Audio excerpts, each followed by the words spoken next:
Awesome. And share the screen. Yes, please.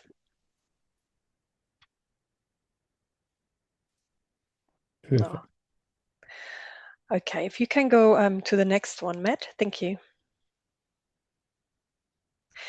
All right, kia ora, everyone. I'm super excited to be here with you guys to talk to you about my model of supervision practice.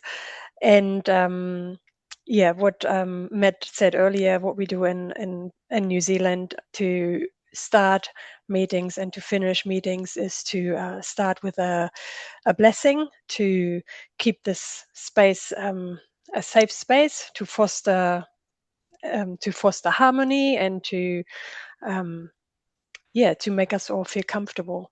So I will start with a karakia, and here you can see the English translation. I just wonder whether you can hear this. Can you hear this? No. Can you? No, you can't hear the guitar. Okay, that's okay. Oh, We probably will if you take the headphones off. Maybe. Could try. We'd love it. Try that. Can you hear me? Yes. I can't hear you. I can hear you.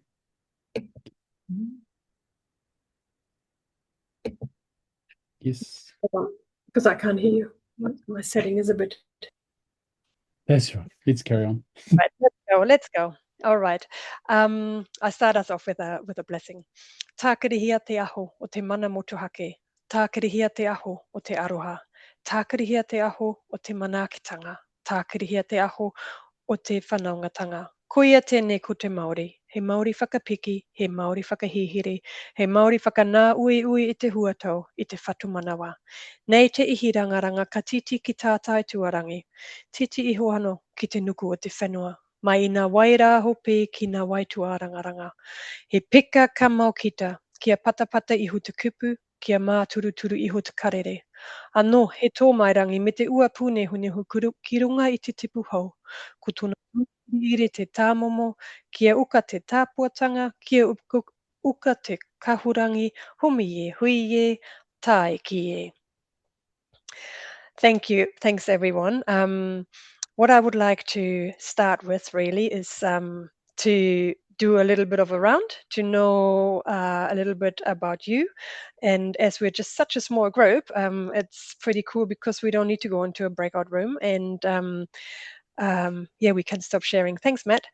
And so we'll just start off with maybe introduce yourself, tell us where you're from, and what a place of significance is for you.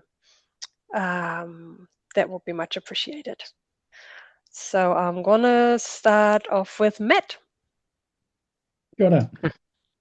So Matt Cameron, I'm in New Zealand and loving solution focused in my life for the last 10 years or so.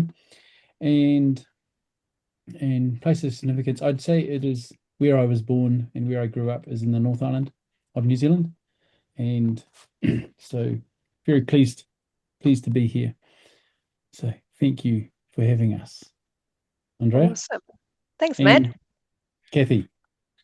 Hi. So my name's Kathy Martin and I'm from Brisbane, Australia. What was the other question as to a place that might have special significance? Yes. Gosh, yes, you did say that, and I am really hard pressed to put it down to one. But look, I will say a bit left field. This is Magnetic Island in far North Queensland. Well, up in North Queensland off the city of Townsville. I lived in Townsville between about the ages of 9 and I'll say roughly 30.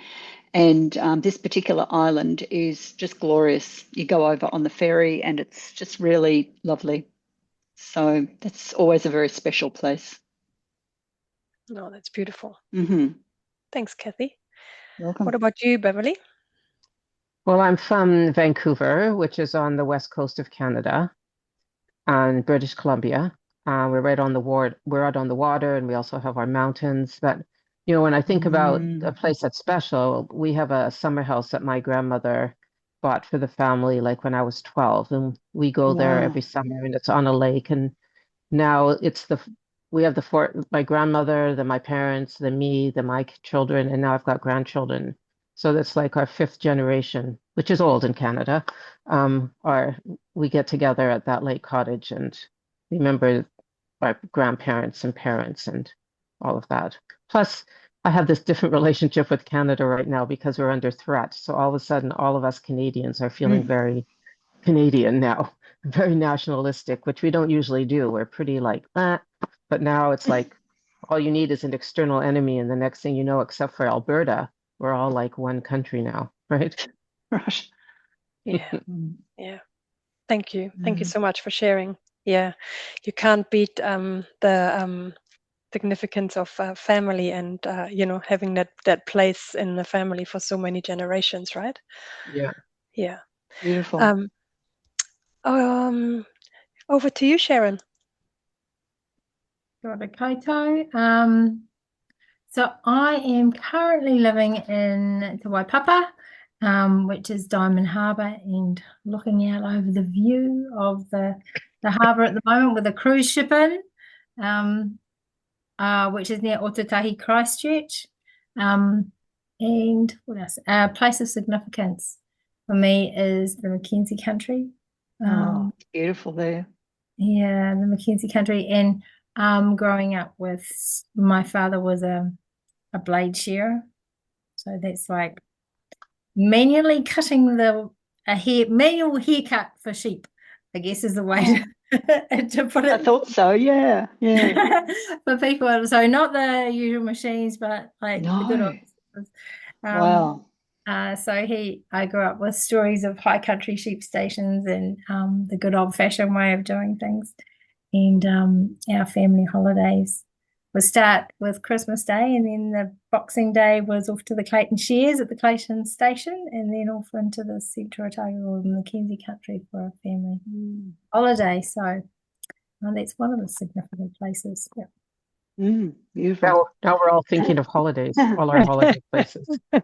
All I hear is mountains, lakes, and beautiful countryside. Yes.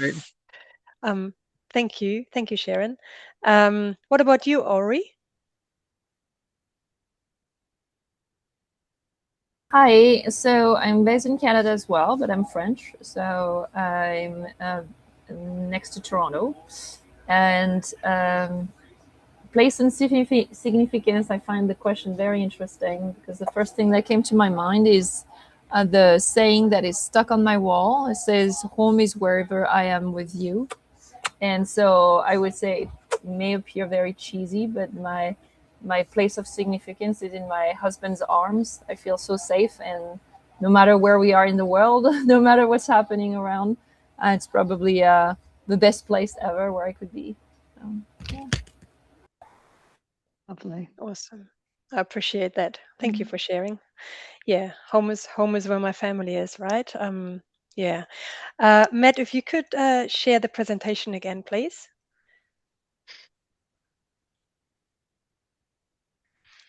Okay, and we go to the next slide. And the next slide is it says, "Who am I? Who am I?" And it says it in German and in the Māori language. And I just want to tell you a little bit, take you a little bit on the journey, and tell you a little bit about myself.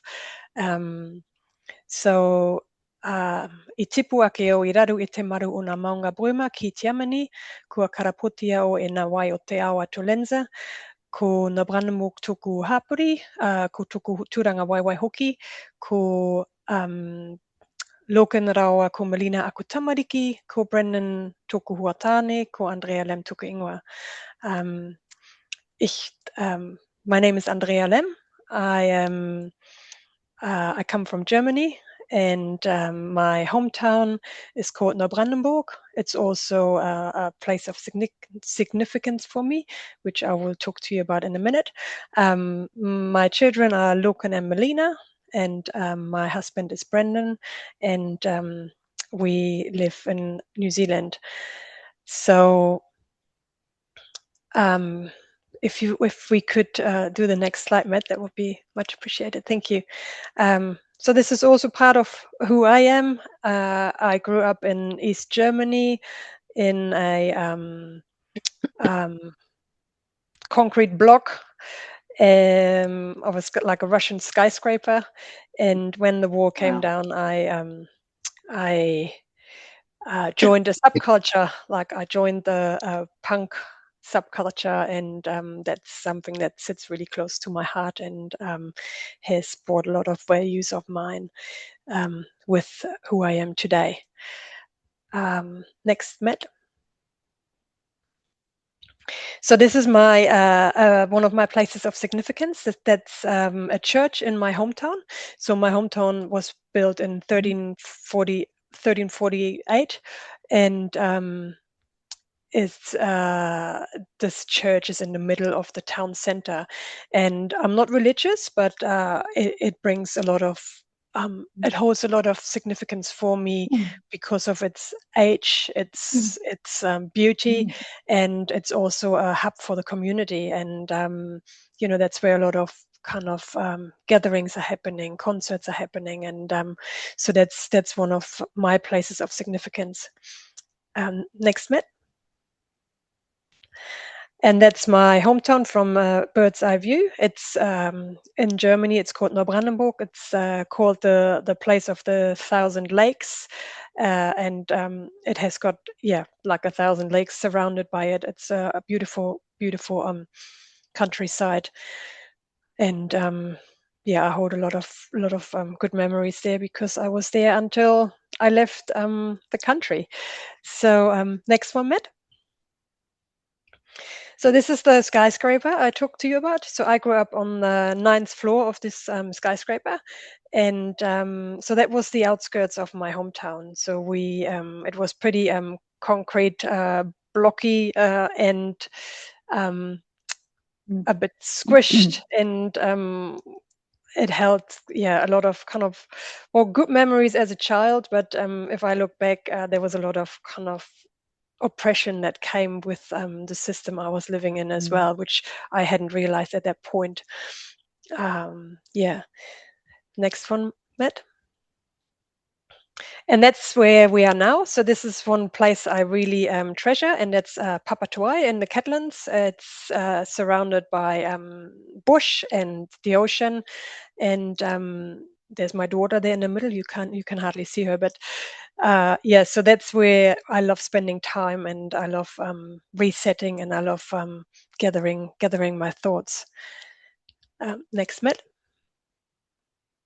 So bicultural supervision. You might want to ask yourself, why is she talking all about herself, and why are we doing this? Where are we from? And so bicultural supervision in the way of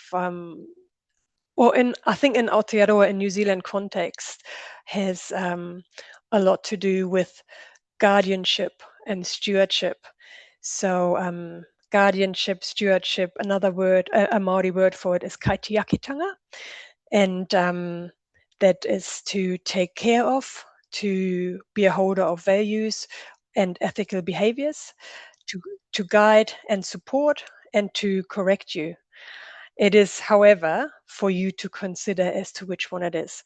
And I love this quote from Taina Pohatu because it really kind of sets the scene for the way you deliver supervision in the bicultural way. It also brings in yourself, and it brings in your values. It brings in who you are, how your upbringing has been, and who the people are that contributed to your values. Next, Matt. So on that note, I would like to have another if we can stop sharing, Matt. I would like to have another wee exercise, and would like to welcome Frigyes. How do I say your name? Sorry. That would be Frigyes, but my nickname is Fritzy, and that might be simpler. And I'm from Hungary, so I don't know. Good morning, good day. Now I'm having a deep good night. So. Oh, beautiful! Yeah, it's 2:20 here in New Zealand. So welcome, welcome. Lovely to see you, and I'm happy for you to be joining us. So we're just yeah, we just I just talked a little bit about who I am. We just talked a little bit about where we're from and what kind of things we might be sharing in common and what our places of significance are in terms of where we're from.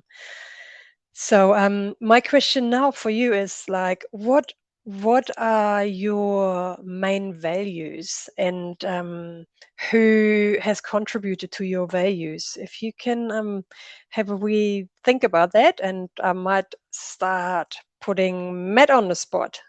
Matt, what are your main values and who has contributed to them? The first value strength thing that comes to my mind is honesty, integrity, those kind of things. So I think I remember like when my grandfather died 30 years ago or so, I remember his funeral, and the people that spoke about him said they never saw him, they'd never seen him for the last 50 years ever do anything wrong. He was always honest, always gentle, very upstanding, never argued with his wife. So I could learn a lot, you know.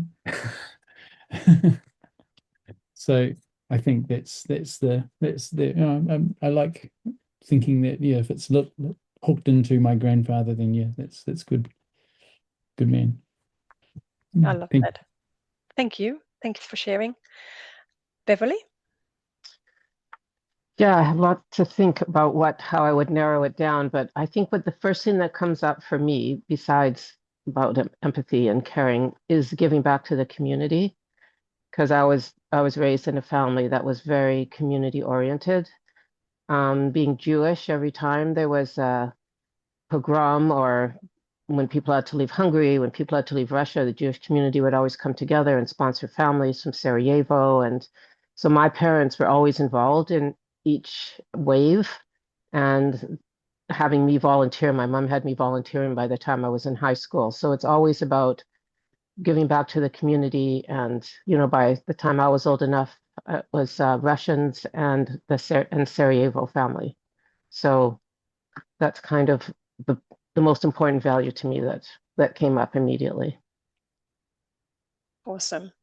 And again, you talk about your parents, right? Mm-hmm. Showing you role modeling those values. Yeah. Beautiful. Yeah, and my grandparents. Yeah, my grandparents. And grandparents. Yeah. Awesome. What about you, Sharon?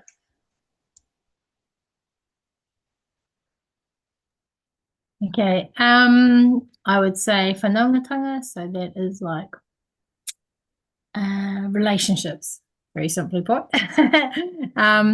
Manaakitanga, so that is like taking care of things on many different levels, people, space, all sorts of things, in very, very shrunk terms. Aroha, so kindness, compassion, care, love, all sorts of things like that. And hapori, so that's the community. And that comes from my whānau, my family, who were all about service and thinking beyond yourself. And I guess it's all about relationships are the foundation of everything. You can't do anything else beyond relate. That's the first thing to take care of, and I guess some of that comes from, I guess, the background that my family had as well. Awesome. Beautiful. Thank you for sharing. Kathy, you're on mute. Sorry. Fairly similar threads. I think that sense of strong family and community. Both my parents worked in the, I'll say, human services, healthcare, so forth for their working lives.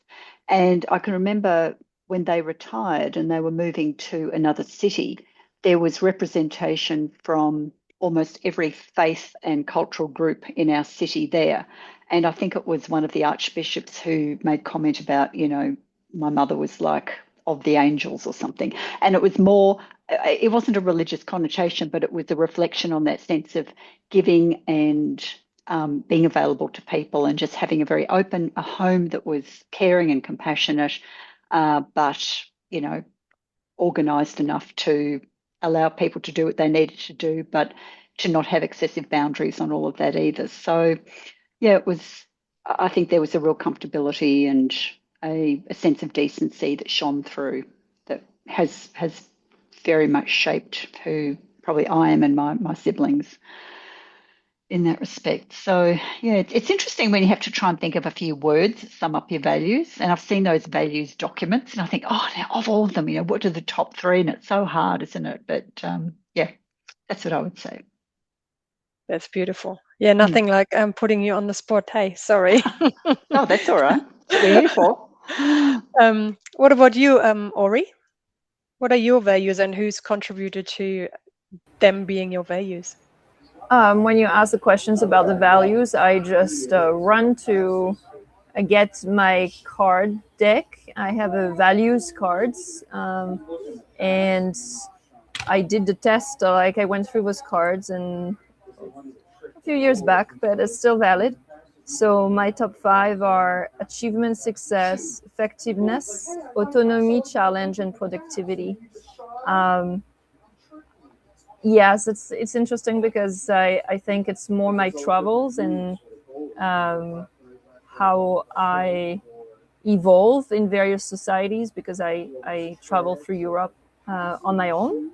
And so I had to push through, and no matter the situations and even the difficult ones, right? And I need to raise to the occasion. So that's probably what shaped me more than my family that is very social workers and social oriented, also giving to a community. I think, that productivity challenge is more based on my travels later on. Mm-hmm. Awesome. Thank you. And what about you, Fritzi? Oh, thank you. Actually, I was thinking, and forgive me because I'm not native English speaker, so maybe with the nouns I'm not so evolved. But what came through my mind recently, which really makes me busy, the autonomy way of thinking, and I started to discuss within my head why it's not independency, why it's not liberty, but somehow I've had autonomy, and autonomy with respect that actually that you act and think in an autonomous way, and does that it's going to lead you also to respect in others the same way that they do the same. Somehow that leads to certain level of freedom from what or of what or for what, I don't know. And I learned a lot, by the way. I had a huge list of values, a huge list of masters and friends and supporters, and especially when I started to grow up, I was living in a socialist country, but it's already history. But even that, I'm now 48 years old, 47, 48. And if I look around in the world, it's for me crazy, and for me, it's much more ringing a bell about this kind of autonomy. And somehow that, and solution focus, by the way, helped a lot. Open questions instead of instructions, and so on and so on. But you all know that. But I guess autonomy. Beautiful. What about you, Zoe?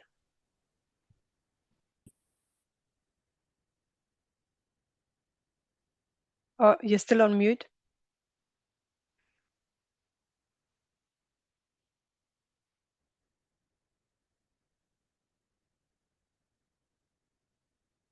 There we go. How's that? Perfect. Okay. Hi, sorry I was late. The question was about values, and with a quick think through, I was kind of going families, friends, fun. But then I also thought that there are more things like independence and flexibility, and those things came as important to me. yeah, coming Perfect. from a very mixed background, having lived in the UK and South Africa and now in Australia, there's a lot of options to choose from. Yeah. Thank you. Thank you for sharing. Really appreciate that. And I just want to share with like Fritzi, I'm 47, 48 this month actually as well, and growing up in East Germany. So we're sharing a very similar story in terms of the wall coming down in 88 and 89, I should say. And yeah, so that's beautiful. So I'm with you in some of those values, which you will see in a minute. Matt, if you can please share the presentation again, and I'll talk to you about my values, which are actually very similar to everyone's values. So this is my one of my main values, and it's a really strong value, and it's it's it's called like it's self-determination basically. um, Selbstbestimmung is the German word, and mana motuhake is the Maori word, and that's a value that has come from my mum. So yeah, I grew up in East Germany, and obviously so did my mum, and she was part of a cabaret group in East Germany, and they were kind of like undermining the government because things weren't that rosy through their presentations. It was very high risk what they did, and I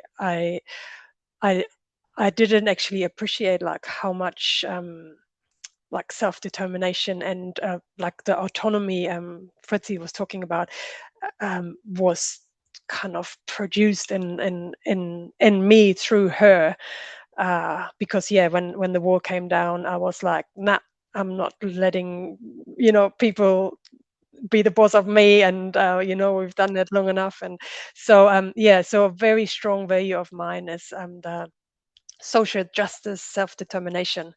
That's yeah. Next one, Matt. Thank you. The second one, my second value, second biggest value is whanaungatanga, which Sharon talked about before. It's around, taking care of, looking after people. And I think it went through our group as well in terms of giving service to. So that's a very big value of mine, and it comes through in the supervision that I provide to other people. Next one, Matt. The third and the fourth one, they are aroha, which is love, and they do go hand in hand with love and care, and connection. So whanaungatanga, which is Verbindung, connection, and that's connection with each other, connection with the family, connection with the community and other people. So they are my values, and they present very strong. And sometimes I have to be kind of making sure that they are in tune. Otherwise, one might be a bit overpowering. So especially in the political climate we are in at the moment. So I'm like highly resonating with what Beverly said before. Next one, Matt. So how does this all work together? So my supervision model is called Einklang Mauri Tau, which means harmony in the sense. So next one, Matt. Thank you. And my values, I have kind of designed my model in the form of a bass guitar, and the values are in the strings of the guitar. So the E string being the social justice, self-determination value. The love is the second. The A string. Connection is the next one, and taking care of is the fourth string. Next one, Matt. So where does solution focus come into my supervision practice? I think the way we started our session was by doing by building connections, right? So every supervision session, and I call it Kaitiakitanga. I call it like taking care of people. So every supervision session starts with a connection building, and that's around making sure we know each other, we know where we're coming from, and building a safe space before we can move into the session. So when I meet my people, or my people meet me, I ask them the best hopes question. So what are your best hopes from our talking together today? And then I move into a space of ata. So ata is a Maori concept. It's a Maori principle, and it means to be intentional. So that's being intentional listening, intentional sitting, intentional talking. So I try to slow things down when we meet, because that in turn offers a space for deeper reflection, and for kind of more details being brought out by the person I'm talking to. There's a Maori principle for that, which is called aki aki te ti o te tangata, and that means bringing forth the potential of every person, which aligns beautifully with our solution-focused thinking about every person is motivated, and every person has potential. So there's some beautiful intertwining. When I finish my sessions with my people, I hope, and it is my hope, that they are leaving with clarity, that they are leaving with their hopes and their best hopes being realized, and for them to take responsibility for making their own decisions. So I guess building hope and building optimism and building resilience, that will be what my best hopes are from my sessions with my people.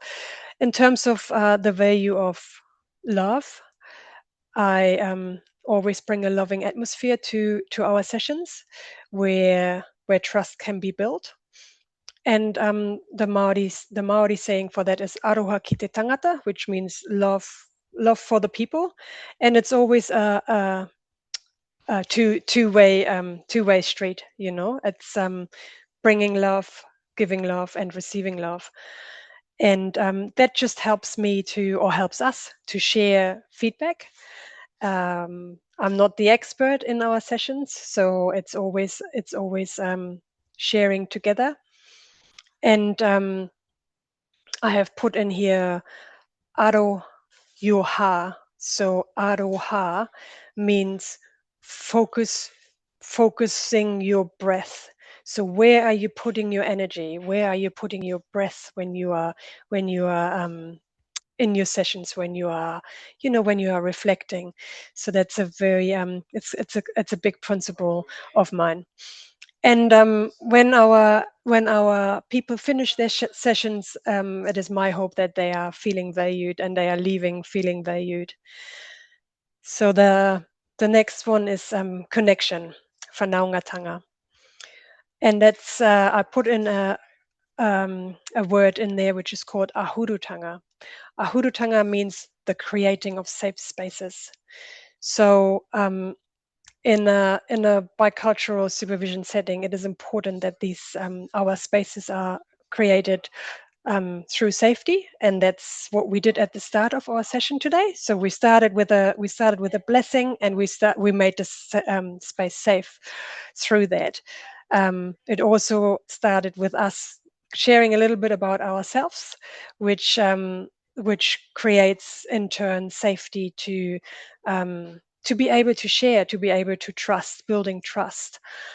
And that again, it empowers deeper reflection, we are able to more easy to navigate our positioning, our biases, and it creates a spiritual place as well, where we can reflect in some higher spaces, which can look comes in all different forms. So when we finish our session, it is my hope that the people are leaving with some clarity. They are leaving feeling trusted and having had the trust to share intentionally about why they have come to the session and what their best hopes are. And my other value is to take care of, and that comes with, like making the space safe, offering a cup of tea, or and checking in where my people would like to meet. So it doesn't have to be in offices. It can be on the beach. It can be on a walk. So really helping my people to connect with what they feel most comfortable with. And in the Maori world, like we talked about places of significance before, that can often be a walk, that can often be the beach, to be able to cleanse yourself afterwards, to just jump in the ocean quickly and get everything off and out of the way. That can be in the bush. Yeah, it can be anywhere. It can be at people's homes. So I'm super flexible in terms of what that could look like. So that in turn is about nurturing our relationships, and to be respecting the mana of people, to be respecting their spaces, and showing humility and respect in every way. Again, it is my hope that the people that I'm with are feeling looked after, and can leave in a way that provides clarity, harmony, and like a settled space. So that's kind of my model of supervision. That's that I would like to share with you, and it is based on the bass guitar. So that's kind of brings my personal touch with it, because when I grew up in East Germany, and afterwards I used to play the bass guitar in a punk band, and that's kind of what kind of resonated with me, and made it easy to develop my own supervision model. So if we can stop sharing, Matt, and I would love to invite you to share your thoughts, like kind of what is standing out for you. Any questions?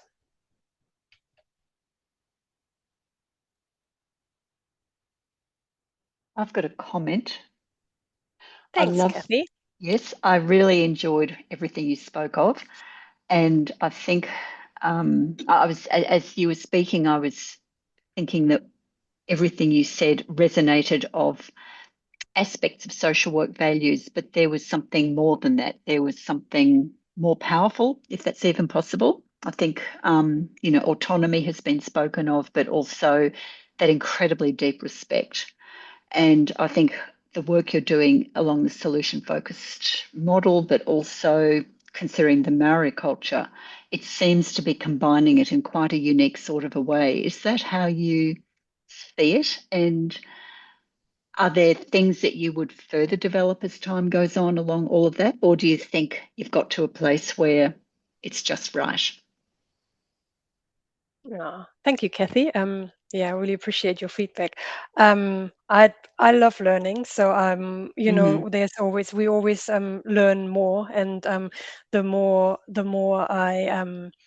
I surround myself within the Maori world, and respectfully, because I am obviously not from here, and I really appreciate all the knowledge, the language, the environment, the place to live in that has been provided for me. So I really love learning. I'm just as an aside, I'm just doing my master's in Indigenous Studies, and I've just submitted my project. So I'm super stoked. Great. Yeah, and that is on bicultural supervision and how we, especially as people that are not Indigenous, how we can contribute to a space of supervision that is not dominated by Western thinking. So I kind of to answer your question, I love learning, and I will always continue to soak up whatever has been gifted or provided for me without taking advantage of it. So yeah. It's really a beautiful answer. I think you've really positioned yourself in such a lovely way between all those value systems, and it really speaks to you so personally and so professionally. It's just lovely to see. Yeah. Thank you, Kathy. I certainly love the way we talked about meeting people where they're at and in their comfortable place. I think I'm thinking in the therapy things where some of the sessions I've had with clients in kids and adults as well is when we've just gone on a walk and talked, and so there's a whole lot of thing about walking therapy and things, but having a solution focused conversation on the way, and you talk about going on the beach and things. That's cool. I love it. Thanks Matt. And it's so important. Sorry, what are the most common places that you the bushwalks, so and the beach, with an occasional jump in the water as well.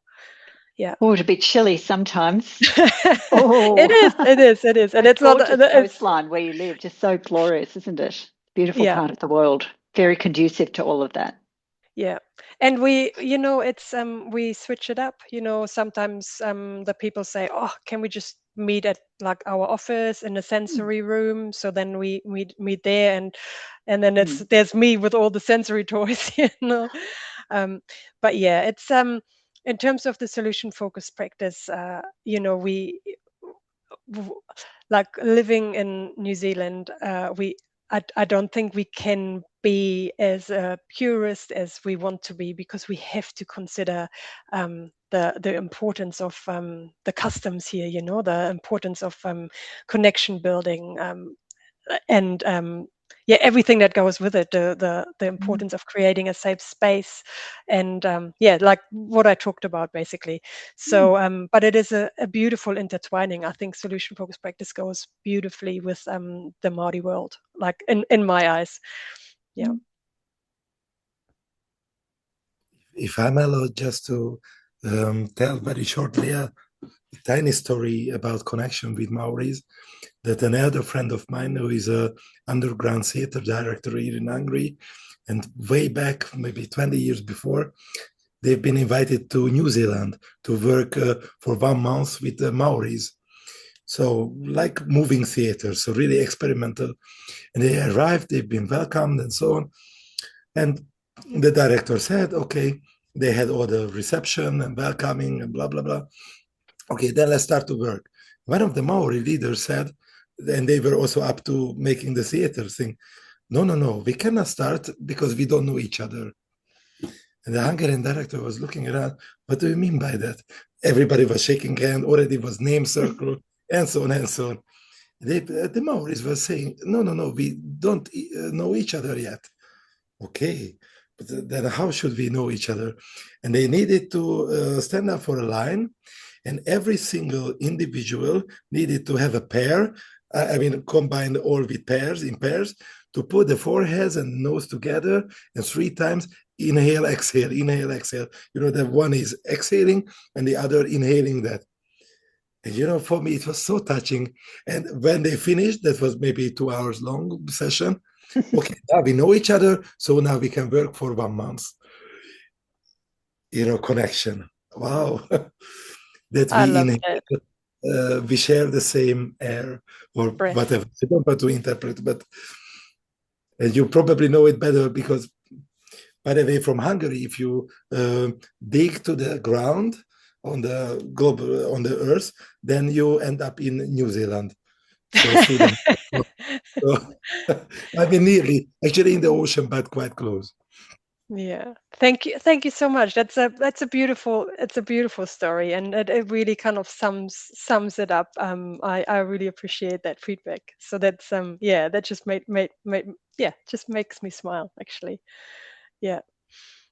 I think in Canada, because we as therapists work a lot with First Nations, not that I've heard it worked out that way, but it's very similar to some of the training that we would get in understanding not so much a supervision, but therapy with those ideas and sensitivities for sure.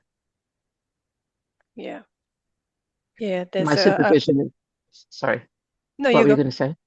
No, I was saying Oh, my there's supervision is students.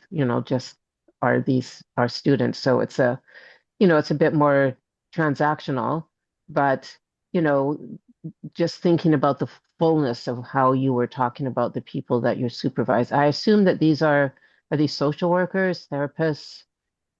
Are you supervising always is this at a university, or is this people who come to you for supervision in private practice?